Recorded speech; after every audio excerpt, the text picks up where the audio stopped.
A Rádio 9 de Julho apresenta Igreja em Saída, com o Padre Aloísio José. Boa tarde, ouvintes da Rádio 9 de Julho. Mais uma vez, com alegria, estamos nesta quarta-feira, 21 de maio, num programa muito especial. E eu quero cumprimentar vocês que participam conosco, a Gorete da Casa Verde, o Tom Santos de Mogi das Cruzes, a Ana Lu, minha irmã, lá de Santa Helena de Goiás, a Antônia Ferreira, a Fussai Sato, a Cláudia Silva, né? A Cláudia Silva, a Júlia Ribeiro, a Vanderleia Leiva do Mandaqui, a Cristina do Jardim João 23, Maria de Nazaré do Jardim Paulista, a Serafina do Jardim Tietê. Nosso programa hoje, Igreja em Saída, é especial, porque nós vamos conversar com os nossos diáconos e um candidato ao diaconato permanente. Eles estão em estágio no VICOM, Vicariato da Comunicação. Candidatos ao diaconato permanente e dos diáconos seminaristas que irão fazer seu estágio também no Vicariato Episcopal para a Pastoral da Comunicação, redação do Jornal São Paulo e da Rádio 9 de Julho, das 10 às 16 horas. São eles o Celso José Alves da Silva, candidato ao diaconato permanente, e os candidatos ao ministério presbiteral, diácono Denis Oliveira Alves, diácono Donato Souza da Silva, diácono Davidson Luan Oliveira Dias, diácono Vitor Fernandes Batiste Petres. Que alegrias recebemos! Mas antes de começar a conversar com nossos diáconos e com o Celso, candidato ao diaconato permanente, vamos cumprimentar a nossa equipe que preparou tudinho para nós. Toda a equipe da Rádio 9 de Julho, do Jornal São Paulo, preparou este momento. Está com a gente no ar o Wellington Trindade, o Ronaldo Mendes, o Fábio Augusto, a Gisele Somulange, a Kátia Maderic, a Cleide Barbosa e, é claro, o Padre Jorge da Silva, nosso diretor. E lembrando que vocês podem falar conosco pelo nosso telefone do ouvinte, 3932-1600. 3932-1600. Mas se for mais fácil mandar uma mensagem de áudio ou de texto, fale com a gente pelo nosso WhatsApp. Se for áudio, até 20 segundos, dizendo o seu nome e de onde fala. Também o nosso WhatsApp é 3932-1600. 3932-1600. E agora vamos cumprimentar o nosso candidato ao diaconato permanente e os diáconos seminaristas que caminham para o ministério presbiteral. Boa tarde, Celso José Alves da Silva. Boa tarde, Padre. Boa tarde também a todas as pessoas que estão nos ouvindo neste momento, né? Cumprimentar também aqui nossos colegas aqui do diaconato, seminaristas, né, os diáconos seminaristas, e a todo o povo da Arquidiocese de São Paulo. Cumprimentamos agora o Denis Oliveira Alves. Diácono Denis, boa tarde. Boa tarde a todos, os ouvintes, aqueles que estão nos acompanhando neste momento. Que Deus possa nos abençoar com a sua palavra neste dia. Cumprimentamos também o diácono Donato Souza Silva. Boa tarde à Rádio 9 de Julho, a todos os ouvintes. Peçamos a intercessão da Virgem Maria sobre essa tarde e sobre este momento em nossas vidas. Boa tarde, diácono Davidson Luan Oliveira Dias. Boa tarde a todos os ouvintes da Rádio 9 de Julho, a todo o povo de Deus, todos que nos ouvem nesta tarde. Boa tarde, diácono Vitor Fernandes Batiste Petres. Boa tarde a todos os ouvintes da Rádio 9 de Julho, a todos aqueles que colaboram aqui com esta rádio, com essa transmissão. Uma alegria estar aqui com vocês nessa tarde.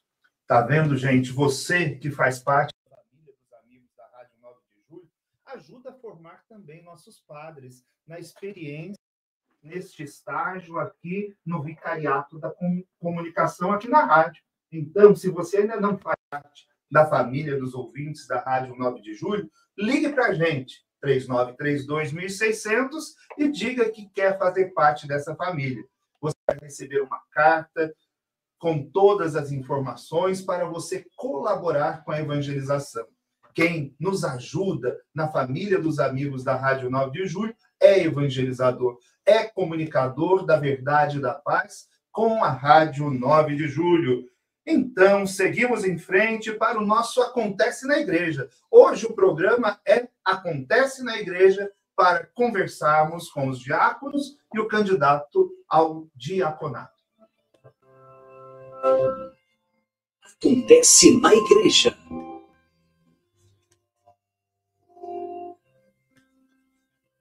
No direito canônico, o diaconato é o definido como o primeiro grau da ordem sacra, um ministério consagrado ao serviço do povo de Deus, com a missão de auxiliar o bispo e os presbíteros na caridade, na palavra e em alguns sacramentos.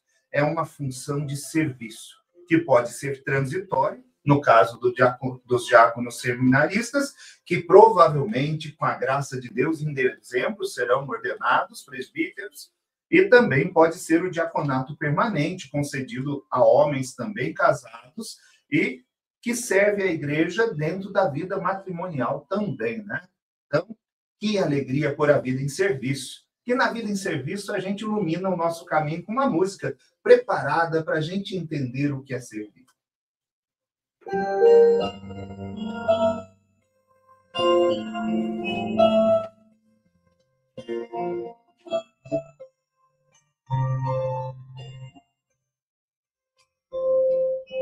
O Senhor me ouvirá, a minha vida consagrar.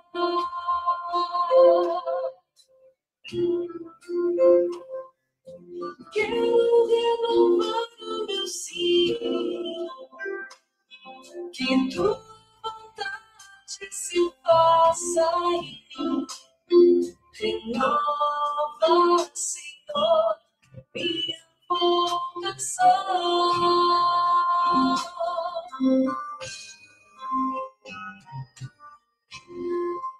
Vem o Senhor me ouvirá.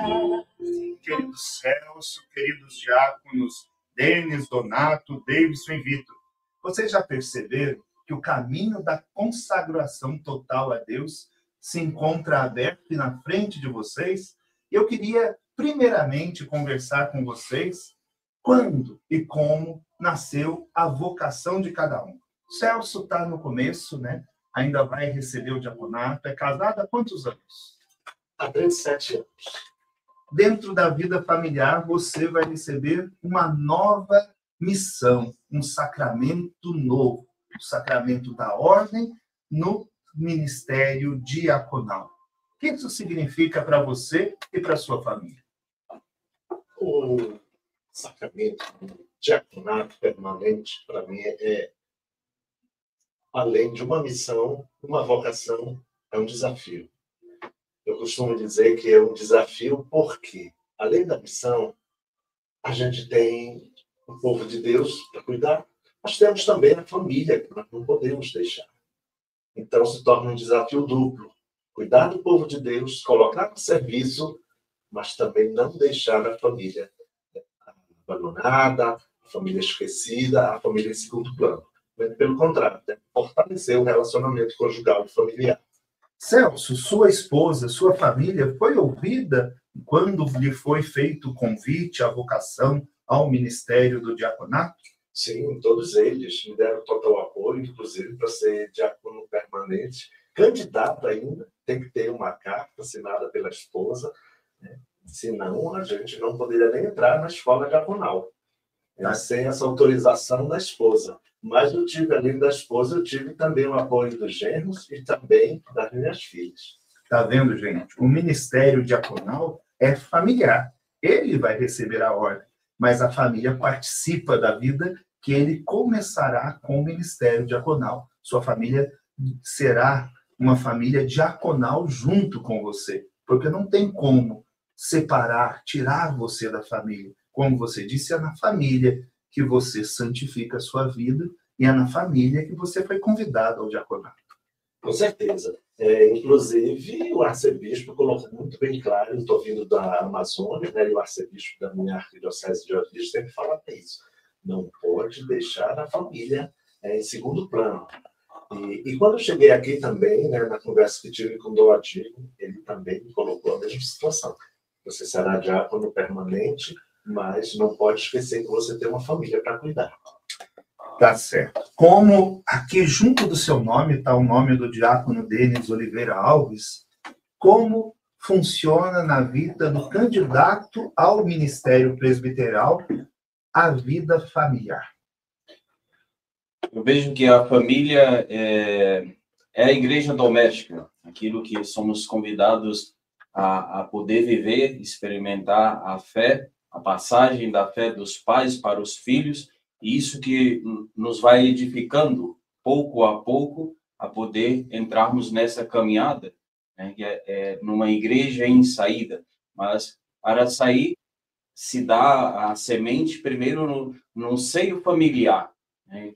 Formado aí uma família que possa levar a palavra de Deus também a este mundo, a essa geração, a essa arquidiocese também. Então, eu vejo muito a importância da família também como uma fonte evangelizadora. Diácono Denis, você vem de onde? Nascido onde? Conta um pouquinho de sua história. Eu sou natural do Piauí, da cidade no interior chamada São Miguel do Tapuio, mas cresci em Brasília toda a minha vida. Desde os 4 anos de idade, né, estive em Brasília. Minha vocação surgiu aí em Brasília, numa pequena comunidade, onde eu era convidado a poder viver a fé, né, não sozinho, de uma maneira isolada, mas em comunidade, apoiado num tripé, por meio da palavra, da liturgia, né, e celebrando com os irmãos. E aqui na Diocese de São Paulo, estou há 10 anos, né, fazendo parte do caminho neocatecumenal, enviado, né, somos formados diocesanos, mas disponíveis, conforme o bispo nos direciona a poder ir a qualquer lugar do Brasil ou do mundo. Certo. Também sei que você tem alguns dons, parece que é artista, né? Isso, eu sou formado em artes plásticas, né? Então, isso é uma paixão desde criança, desde cedo. Então, eu desenho, pinto, faço círios pascais, e eu vejo que a arte está a favor da evangelização também, né? De poder evangelizar através da imagem.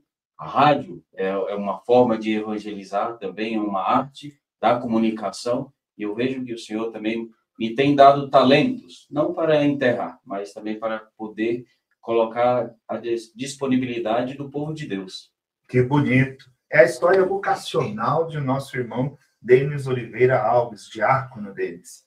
Agora vamos ouvir o diácono Donato Souza de Lima. Boa tarde. Você nasceu onde e como nasceu sua vocação? Boa tarde, sou o diácono Donato, venho da cidade de Embu-Guaçu, São Paulo, extremo sul. E a vocação nasceu de um grande chamado de Deus no Dia do Bom Pastor, dia 26 de abril de 2015, onde o padre, em sua homilia, dizia que a vocação não nasce na casa do vizinho, mas em sua casa, dentro do seu coração, um chamado pessoal e particular de Deus. E aquelas palavras mexeram comigo e comecei o meu discernimento vocacional. Eu entrei no seminário junto com o Vitor Batiste, diácono, e todo esse processo foi uma grande história de amor de Deus para com a minha pessoa, e essa vontade em fazer a vontade de Deus e servir ao povo de Deus. Você já era de vida participativa na igreja ou já somente vida celebrativa aos domingos? Como é que era a sua vida quando houve esse chamado? Eu já estava servindo na igreja como acólito, sempre desde criança. Minha família é muito católica e sempre me consumia a serviço da igreja. Então foi uma vocação muito natural, o chamado de Deus desde pequeno. Construída, então, no serviço à igreja, como coroinha, acólito, como vida participativa de igreja. Sim, sim. E a família recebeu como a notícia de que vou para o seminário? A família recebeu com muita alegria, e com muita espírito orante. E eles disseram: seja feliz, faça a vontade de Deus. E ser feliz fazendo o povo de Deus feliz, servindo ao povo, levando o Senhor àqueles que Ele te chamou a evangelizar. Está trabalhando hoje? Estou agora atualmente na paróquia Bom Jesus do Brás, região Sé.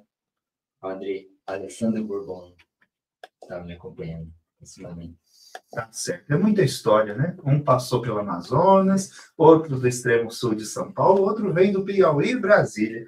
É a diversidade do Brasil que se une em busca de um único Jesus Cristo para servir ao único Senhor, porque ao nome dele se dobra todo o joelho, seja no céu, na terra ou abaixo da terra. Agora vamos conversar com quem está aqui do meu lado, Diácono Davidson Luan Oliveira Dias. Como nasceu essa vocação? De onde você vem? Como é que foi essa história para sua família? Pois bem, padre, minha vocação é fruto de muitas orações, de muitos pedidos a Deus para que surgisse uma vocação da família, né? Eu tive um primo que ele tentou ser religioso, franciscano, por algum tempo, mas eu me lembro da expectativa da minha família. Mas hoje ele é casado, seguiu outra vida, outro caminho, fez um discernimento vocacional. E me lembro que meu avô é um homem muito religioso, eu sou baiano de origem, lá da terra do Bom Jesus da Lapa, da Irmã Dulce, enfim, de um povo de muitas devoções. E minha casa sempre foi muito imbuída do espírito religioso, das devoções, da catolicidade. E meu avô, minha família sempre sonhou ter um ministro ordenado na família, um religioso, uma religiosa. São pessoas muito católicas. E eu sou consagrado à Virgem Maria desde o ventre da minha mãe. Então, eu acredito que minha vocação veio desse momento. Mas ela foi cultivada na comunidade. Eu vivi minha vida toda entre a cidade e o meio rural, ela na fazenda. E nessa fazenda eu convivi com muitas comunidades. Então, a paróquia, o território dela é muito amplo, tinham 73 comunidades. E eu, então, participava das comunidades, vivenciei a vida de comunidade. E por isso que eu digo que a minha vocação é fruto de muita oração. Porque as pessoas olhavam para mim, via sinais de vocação, coisa que eu queria guardar, coisa que eu não queria acreditar, e elas sempre diziam: rezo por você, você tem sinais vocacionais, você nunca pensou em ser padre. Então eram pessoas que sempre olhavam para mim com esse olhar que nem eu mesmo tinha visto ainda em mim, e sempre foram grandes intercessores. Por isso que eu digo que a minha vocação é fruto das orações. Olha que bonito dizer isso aqui no ar. Minha vocação é fruto das orações.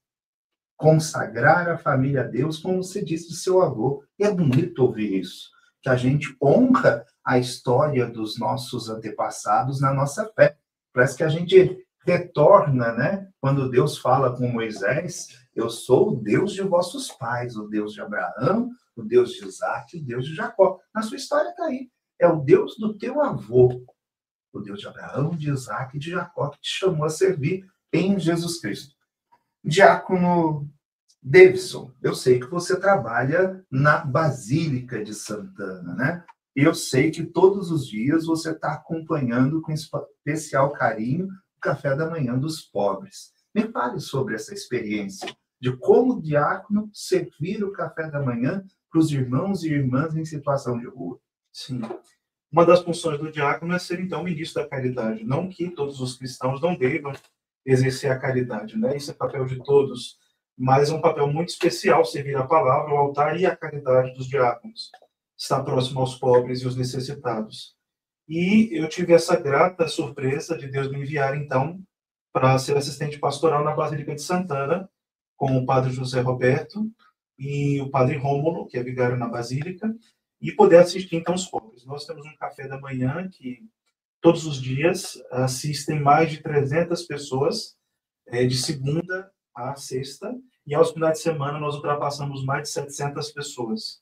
Então, a gente reza com esses irmãos, lê a palavra, faz a oração, tenta dar o alimento também espiritual, e depois a gente partilha com muita proximidade de todas as situações que eles vivenciam, e também damos a eles o pão material, né, o café da manhã.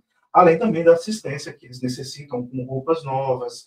Existem também parcerias em que eles podem tomar banho, podem ver questões sociais.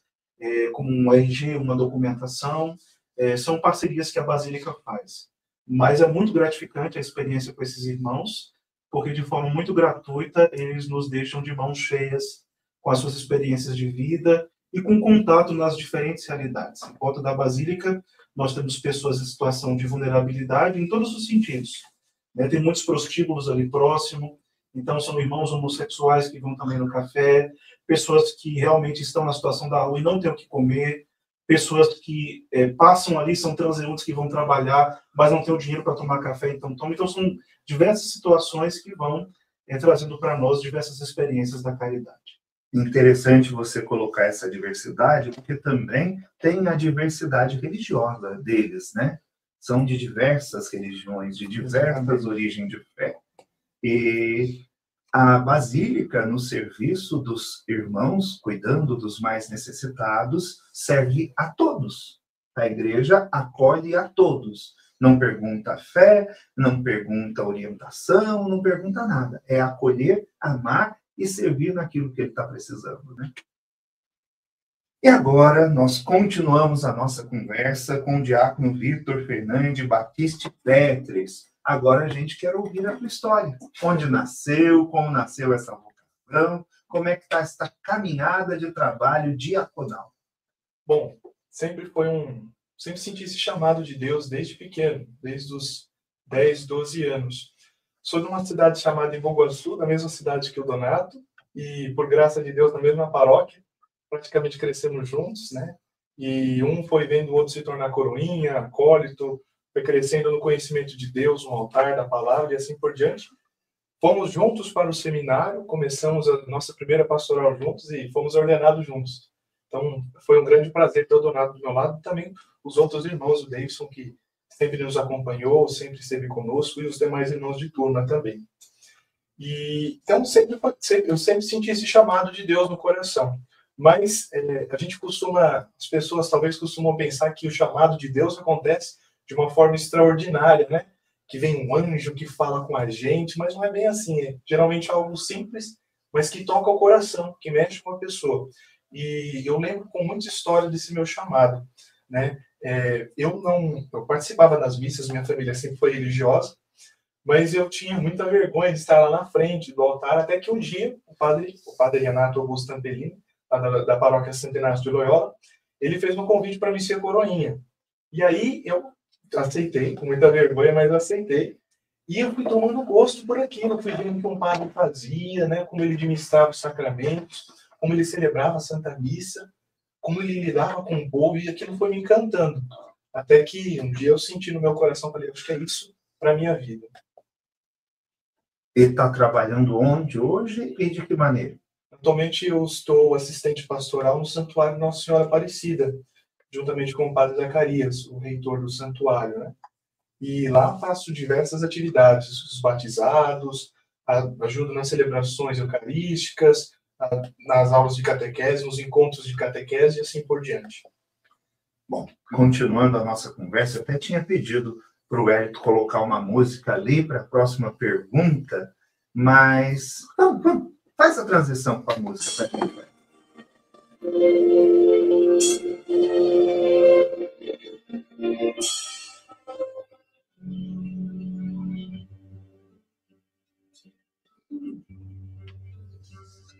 Filosofia não me deu felicidade, explicação não explicou o que eu te fiz. Eu tinha tudo ao meu redor, saúde, paz e tanto amor, e mesmo assim não soube ser feliz. É isso aí, eu quero conversar este momento com a frase inicial da música do Padre Zezinho. Filosofia não me deu felicidade. Porque muitos dos nossos ouvintes não sabem o que é a formação para o diaconato permanente, muito menos a formação para o presbiterato, né? Acham que o padre cai pronto de uma árvore, né? Cai pronto do céu. Quero ser padre, está resolvido. Então, cada um fique à vontade de nos ajudando, falando sobre o percurso para chegar ao ministério diaconal e presbiteral.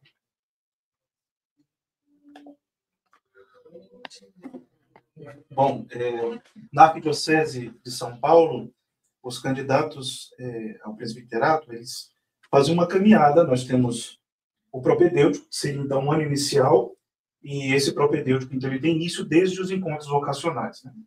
O candidato que se interessa deve procurar, então, o seu pároco, ou uma religiosa, um religioso, que possa, então, encaminhar para os encontros vocacionais. Então, nesse despertar, deve ter alguém que vai rezá-lo, acompanhá-lo e ajudar a discernir as noções do coração da pessoa, né? E, então, a pessoa faz o encontro, os encontros vocacionais e depois, sendo aprovado, né? Quando nós dizemos aprovado, não é um rigor de uma prova, mas a vocação, ela não é algo a destaque da igreja. Nós fazemos o discernimento com a igreja, porque nós seremos ministros da igreja e na igreja. Então, nós precisamos ouvir a igreja. Não é dizer a ferro e fogo, eu quero ser padre e vou ser padre. Não. A igreja vai nos ajudar na força do Espírito que acompanha a igreja, se a nossa vocação realmente ela é genuína, ela vem de um chamado de Deus. Então, depois que fazemos os encontros vocacionais, então tem a etapa do propedêutico, onde inicialmente a gente vai compreender um pouco mais a fundo as questões da igreja, sobretudo o catecismo da Igreja Católica, a estrutura do catecismo da Igreja Católica. Além da estrutura do catecismo da Igreja Católica, nós vamos compreender os documentos da igreja, um pouco sobre as questões do magistério, da tradição, da Sagrada Escritura, noções da moral que consta no catecismo, os documentos que regem a formação de um sacerdote, para que ninguém fique alheio. Ou seja, você vai ser formado e existe uma finalidade, uma configuração. Até essa configuração a Jesus Cristo, você precisa entender o que a igreja espera de você como candidato. Então, à medida que você vai conhecendo, você vai, então, se abrindo a possibilidade de discernir com a igreja a sua vocação de uma forma sincera e purificada, né? Então, seria essa etapa inicial. A primeira etapa passa, então, pelo discernimento e pelo ano propedêutico. Exatamente. Então, vamos lá, Donato, me fala sobre a segunda etapa, a filosofia. A filosofia, então, é formada pelos 3 anos, etapa também do discipulado, onde os vocacionados são chamados a exercer a função tanto nas paróquias, nas pastorais, aos finais de semana, mas também o curso, né, de filosofia, né, propriamente dito, em que serão aprofundadas matérias propriamente da filosofia, mas também da ética, da moral, para conhecer o ser humano, o conhecimento do ser humano, do outro. Seria essa etapa da filosofia, etapa muito importante na formação acadêmica, mas também na vida do candidato. Então, o candidato ao ministério sacerdotal tem que ter faculdade de filosofia, ou é um curso livre? Sim. O direito canônico pede no mínimo 2 anos, da faculdade aqui são 3 anos. Vocês estudam na PUC, né? Na Unify. Unify, o curso de filosofia. Certo. E na filosofia, algum filósofo te assustou, Vitor? Ou algum te encantou? Muitos filósofos, né? Nós lidamos com muitos filósofos, muitos pensamentos, mas tem uma filósofa em particular que me chamou muita atenção, inclusive fiz meu TCC baseado nela, no pensamento dela, que foi de Edith Stein, né? Uma mulher que era judia, mas depois se converteu ao catolicismo e morreu depois em Auschwitz, na Alemanha. E a história dela é muito bonita, ela é uma pessoa muito preparada intelectualmente e também fazendo parte do Carmelo, né?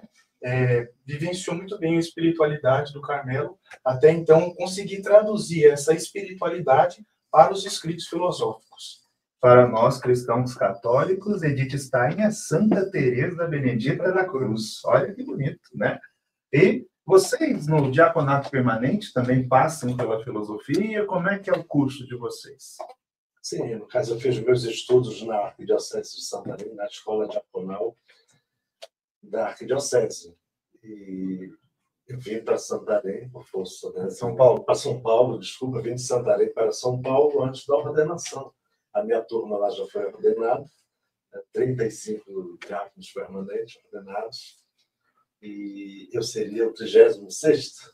Mas tive que vir para cá, por força, né, de alguns problemas pessoais, né, familiares, na verdade, e cuidar de uma filha.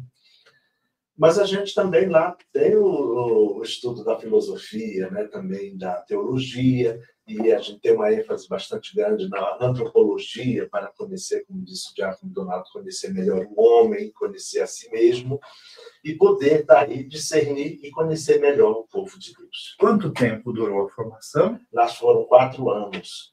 Entre filosofia e teologia. Exato. Tá certo. A última parte da formação para o ministério presbiteral seria a parte da teologia. Como é a teologia para podermos ser ordenados padres, meu caro Diácono Denis? Muito bem, como os nossos caros irmãos mencionaram aqui, a importância da filosofia nos dá uma base para podermos entender qual o pensamento do homem sobre vários assuntos que permeiam toda a humanidade, questões sobre a felicidade, a vida, a morte, né, que dão vozes muito dos pensadores, e tudo isso nos dá uma base para podermos depois entrar e degustar aquilo que é a teologia, experimentar aí um pouco a palavra de Deus por meio do magistério, da doutrina, da igreja, dos documentos, e poder nos alimentar pouco a pouco desse tesouro que a igreja nos concede, né? E nós que estamos aqui diáconos, candidatos ao presbiterato, a ser nessa geração outro Cristo, ver que tudo isso que temos recebido na teologia, tanto na filosofia também, é um tesouro que nos dá a igreja para depois nos colocar à disposição do povo de Deus. Então, a teologia é muito importante porque nos dá pouco a pouco a esperança, aproveitando que estamos neste ano no jubileu da esperança, né? A teologia sempre é esta que nos dá a esperança para podermos experimentar o amor de Deus através da sua palavra, através da sua igreja, através da pastoral, através do povo santo de Deus. O Diácono Davidson quer fazer uma participação. Além de falarmos de estudo, estudo é uma das partes Sim. para a ordenação sacerdotal, né? O candidato ele é formado em amplos aspectos. E aí as pessoas pensam muito que o padre estuda demais, é só para o estudo. Sim, nós estudamos muito, mas o estudo mais complexo e o estudo mais aprofundado que nós devemos fazer é o estudo de nós mesmos. Esse é o maior dos desafios, porque o candidato, iluminado pelo Espírito Santo, e aí nós temos a assistência dos sacramentos, do diretor espiritual, que nos ajuda e nos acompanha em todo o processo para fazermos um discernimento sincero e verdadeiro. Então, o estudo de nós mesmos, e aí tem a função da filosofia e da teologia, que nos ajuda a aprofundar sobre nós mesmos, a nossa realidade como seres humanos, amados por Deus, que nos chama e nos convida a um chamado específico, no caso, o ministério ordenado, deve ser de forma muito aprofundada por nós, né? Conhecimento, o autoconhecimento, né? Certo. Você falando nisso, me lembra que tem algumas dimensões a serem trabalhadas. Pode compartilhar com a gente? Sim, Padre Aloysio. Existe a dimensão intelectual, né, que nós acabamos de falar, explicar um pouco, seria essas formações, essas etapas. Nós, muitas vezes, nos colocamos nessas caixinhas. Eu sou da filosofia, eu sou da teologia. Não, na realidade, isso não é o mais importante, né? A gente fala por uma questão didática mesmo, de conhecimento, mas o seminário é uma formação única, apesar das etapas, né? Existe, assim, então, formação intelectual. Para o padre diocesano, existe a parte pastoral, que é importantíssima, as nossas vivências pastorais, porque é onde nós exercemos o nosso ministério, né, como pastores, já que a nossa espiritualidade é a espiritualidade do bom pastor. Existe a dimensão humano-afetiva, que é muito importante, por isso é que eu dizia o autoconhecimento, né? Nós, então, temos que nos conhecer, saber as nossas virtudes, saber aquilo que precisa ser melhorado, aquilo que é preponderante em nós, e ali é uma virtude que nós podemos servir a comunidade de um modo melhor, e também nos preparar para o celibato, né? Que não é uma anulação do amor, mas é um amor livre, que pode amar a todos, indistintamente. E existe a dimensão que é a base de tudo isso, que é a dimensão espiritual. Ela é fundamental. Um padre sem a vida espiritual, um homem que está próximo de Deus, que é amigo de Deus, ele não consegue levar a par e continuar o seu ministério. Essa é, com certeza, as 4 bases de um ministério. Né? Olha que bonito poder conversar com nossos diáconos, com o Celso, candidato ao diaconato permanente, e saber que a igreja se preocupa com o ser humano na sua integralidade para poder formá-lo, né?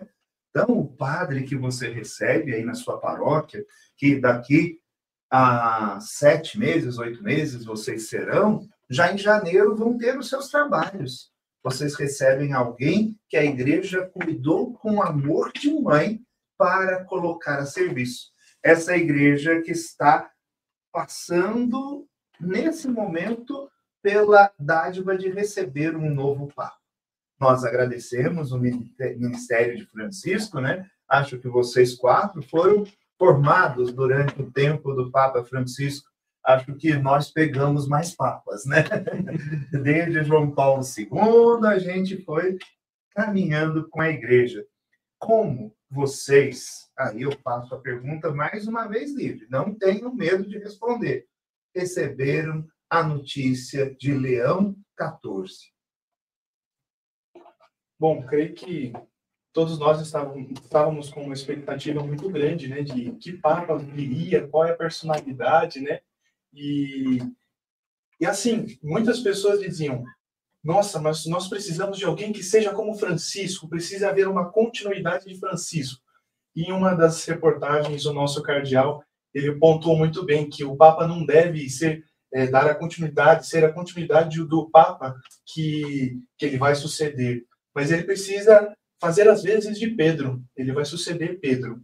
Então, nós acolhemos Leão XIV com o coração esperançoso, cheio de alegria e confiança, esperando sim que pelas orações, pela presença do Espírito Santo no meio de nós, também junto da pessoa do Papa, o melhor há de ser feito, né? E no mundo hoje existem mais perguntas do que respostas, talvez presença acolhedora, o sorriso acolhedor, e desde o início Leão XIV nos deu essa cara, talvez já comece a ser um esboço dessa grande resposta, essa grande manifestação da igreja no nosso mundo.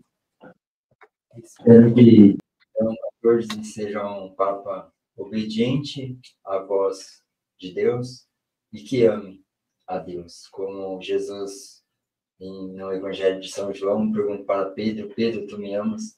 Que o Papa Leão XIV possa responder todos os dias, sim, Senhor, tu sabes que eu te amo. Algum de vocês quer acrescentar mais alguma coisa? Sim, no mundo globalizado, onde as periferias existenciais são muito fortes, né? O Papa Leão XIV surge como uma grande esperança para o povo de Deus, principalmente para essas pessoas marginalizadas, que estão à margem da sociedade. Essa é uma grande esperança que surge no coração da igreja e no coração também de cada um desse povo sofrido. Quando Leão XIV apareceu e foi anunciado o seu nome, me tocou muito a chegada dele ao balcão, ele sentindo o amor do povo de Deus, ele se emocionou e deu uma segurada na garganta, né? E pensando depois sobre o que Leão XIV nos disse, por fazer memória das grandes figuras, dentre elas, Leão XIII, um homem que no meu coração é santo. Leão XIII é um homem de uma grande virtude para a igreja. Mas muito se tem falado para os nossos ouvintes, eles estão ouvindo muito um nome, Rerum Novarum. Alguém ousa dizer um pouquinho da Rerum Novarum para os nossos ouvintes? Explicar o que é a Rerum Novarum? Poucas palavras. Olha lá, estão decidindo. Bom, a Rerum Novarum, ela é uma encíclica escrita num contexto de revolução industrial, mas sobretudo pensado nos trabalhadores.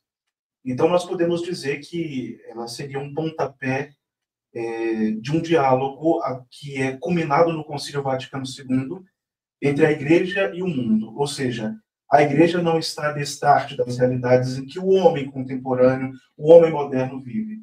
E nós temos diversos dilemas, né? Nós temos desde os dilemas ambientais, os dilemas dos trabalhadores, as técnicas, a tecnologia, agora nós temos a inteligência artificial, enfim, tantas coisas que são tópicos da doutrina social da Igreja. Então, quando o senhor diz da Rerum Novarum, né, casa-se muito bem com o fato do Papa Leão, que possivelmente escolhe esse nome, e ele já revelou, né, lembrando-se do Papa Leão XIII, né, que foi esse homem que deu este up na doutrina social da igreja. Quando eu digo up, é porque a igreja sempre pensou nas questões sociais, nos pobres, na caridade. E ainda não havia industrialização. Ele teve que responder a algo que surgia, né? Perfeitamente. Então, a Rerum Novarum é como que uma resposta da igreja às questões do mundo. A igreja ela não fica sem dialogar e sem pensar as realidades em que os seus fiéis, os cristãos e os não cristãos também estão imersos. Dessa mesma forma, nós esperamos que Leão XIV nos ajude nessas novas tecnologias e nas novas realidades. Eu não posso negar que o nome Leão XIV me agradou muito, como eu já disse, porque eu me lembro, por ter nascido numa paróquia sob o patrocínio de São Miguel Arcanjo, que o Papa Leão XIII teve uma visão do mal atacando a igreja, e ele nos deu o pequeno exorcismo de São Miguel. Então eu enxergo também o patrocínio e a graça de Miguel a seguir, auxiliando a igreja também no caminho de Leão XIV, né? Eu espero muita coisa boa para a igreja, como esperei e alcançamos com Francisco, como alcançamos com Bento. Às vezes a gente escuta algum desaviesado não católico falando sobre os papas, né? A gente coça a cabeça e sorri para não xingar. Mas um homem com a cultura de Bento XVI, não tem o que falar do que aquele homem produziu em favor da igreja na sua vida, a santidade de João Paulo II, o amor ao povo de Francisco. Então, nós temos grandes homens no papado. E que bom que os temos, né?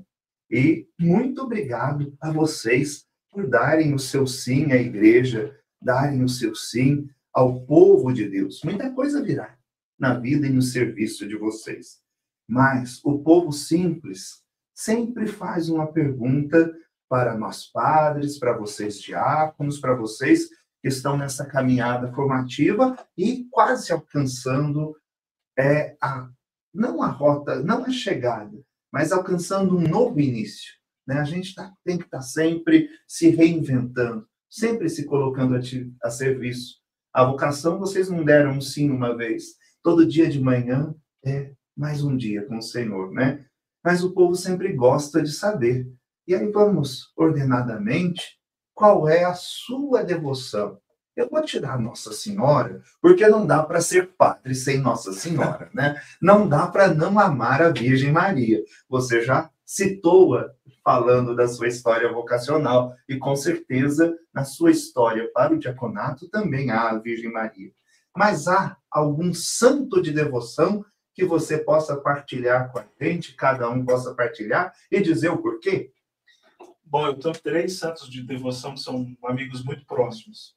Santo Agostinho, Santo Tomás de Aquino, e teve uma amiga que apareceu no caminho, que é Santa Edelgarda de Bingen. Eu gosto muito Só dela. gente grande. São doutores da igreja. Eu gosto muito deles pela forma com que eles veem a Deus, né? A forma com que eles também encontraram Deus em sua história. Cada um a seu tempo falou de Deus e falou de uma forma muito profunda. E eu também venho de uma paróquia e fui batizado na igreja de São José. Então ele está lá no topo de todos junto da Virgem Maria, a qual eu amo muito. Minha monografia também de teologia foi sobre São José, a qual também quero dedicar o resto da minha vida me aprofundando um pouco mais sobre ele, né? Então ele é meu padrinho no céu, como diz os nordestinos, onde você é batizado, aquele santo se torna seu padrinho. Então eu gosto dele porque ele é meu padrinho, me protege, cuida de mim. Para os haters de plantão, que sempre tem, né? Falar de Santa Edelgarda de Bingen é dizer de uma mulher à frente do seu tempo. Estudar Santa Edelgarda é ver uma mulher que passou à frente de tudo e foi um norte para a igreja. Santa Edelgarda vale a pena ser conhecido como todos os outros santos que você citou. E você, Vitor? Eu sempre tive um carinho muito grande com Santa Paulina, aqui da nossa cidade de São Paulo, né? Meu avô, ele é de Nova Trento, Santa Catarina, então desde pequeno eu sempre fiz peregrinações a Nova Trento, o Santuário de Santa Paulina, Nova Trento, e desde pequeno, junto com a minha família, fui cultivando esse carinho. Inclusive, na minha monografia da teologia, eu abordei a vida de Santa Paulina, fazendo uma relação com a Galda de Zutati. Então, sempre foi uma santa muito querida para mim, muito benquista. Diácono Denis? Para mim, eu gosto muito de São Miguel Arcanjo, né? Como mencionava sobre ele, é um grande defensor da igreja que combate aí. Vê que nós que estamos aqui na igreja militante, né, precisamos da presença de São Miguel Arcanjo, o príncipe da milícia celeste que vai à frente. Tanto gosto dele pelo motivo de a minha cidade, né, levar o seu nome, né, e depois em Brasília, no Piauí, né, a cidade onde nasci, levava o nome de São Miguel. E depois, em Brasília, a minha paróquia também leva o nome de São Miguel Arcanjo.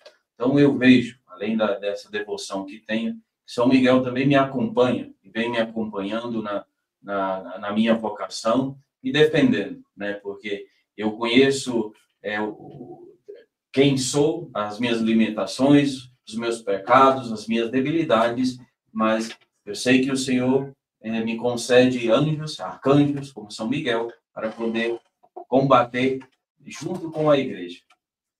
E mais uma coincidência.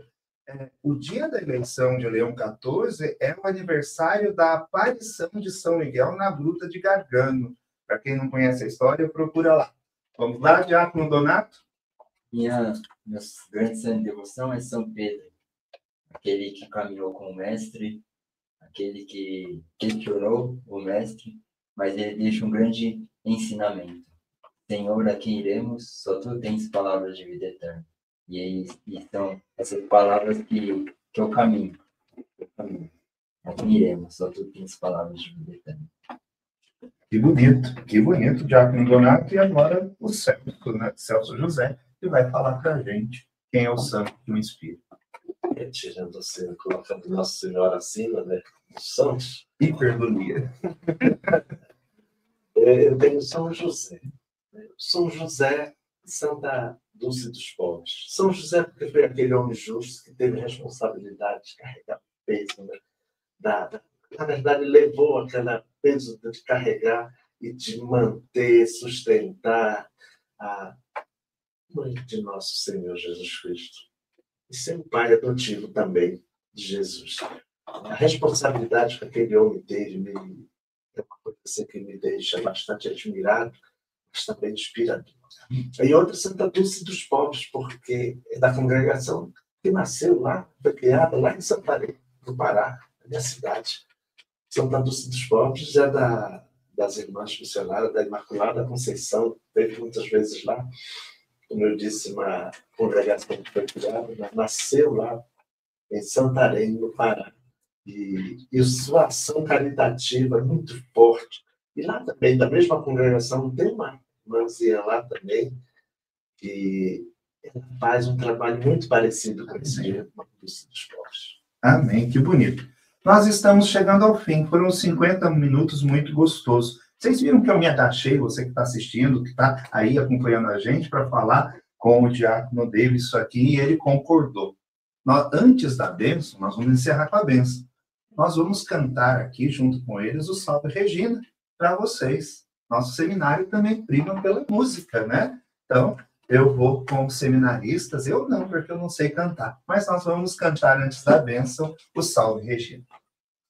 Salve Regina, Mater Misericordiae, Vita dulcedo, estes nostra salve.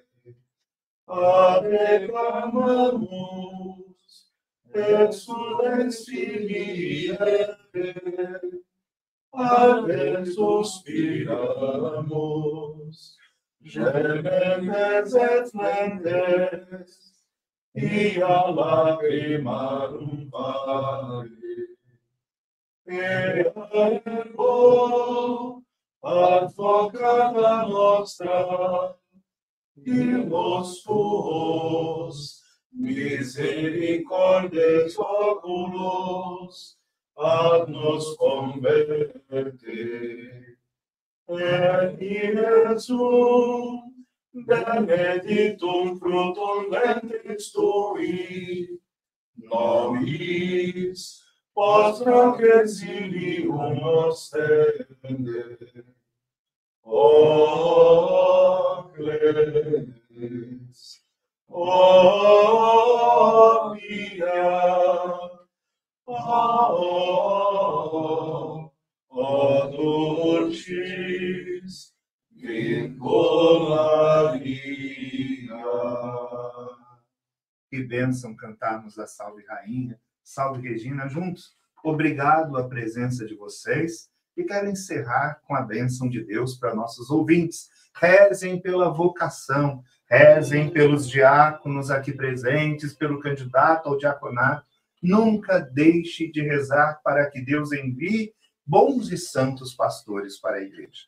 O Senhor esteja convosco. Ele está no meio de nós. Pela intercessão de São Paulo e de todos os santos padroeiros de nossas paróquias, venha sobre vós e vossas famílias a bênção de Deus Todo-Poderoso, o Pai, Filho e Espírito Santo. Amém. Até amanhã. Fiquem com Deus.